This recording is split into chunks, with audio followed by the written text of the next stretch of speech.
Quick, what is this? The thinking of many of the religious faithful is that the fetus at 12 weeks is a form of life and destroying it is an act of murder. What do you think? I'm Dennis Trainer. This is the Uptake. NBC rejected an anti-abortion ad submitted for its Super Bowl broadcast. The ad consisted of an image of an ultrasound with swelling violin music and text that described the fetus as a child who will have a broken home, whose father will abandon him, and who also will go on to become the first African-American president.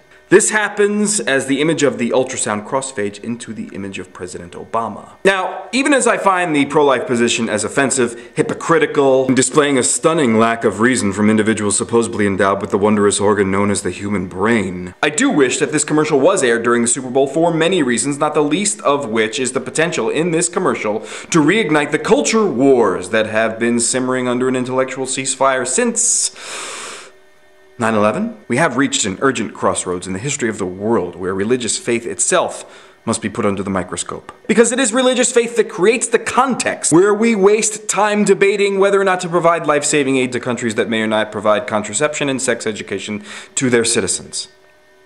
That debate kills people.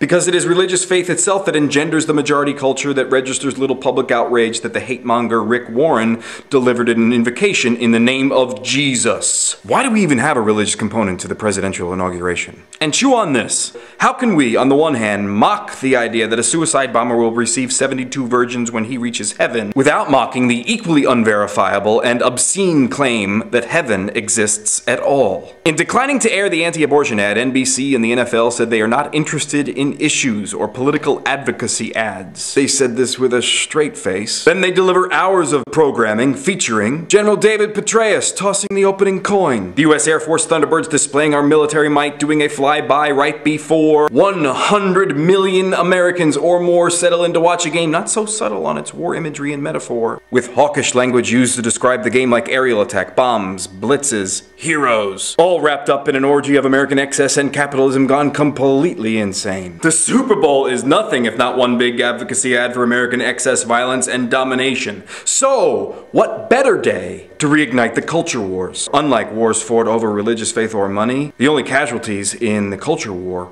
will be ideas. And some ideas, the world is no longer flat, need to die. Because we no longer fight wars with pickaxes, and religious faith in a nuclear era, combined with the capitalist winner-take-all mentality, and the self-fulfilling biblical prophecy of Armageddon, it's deadly. So it is when reason triumphs over faith that the progressive agenda can declare victory in the culture war.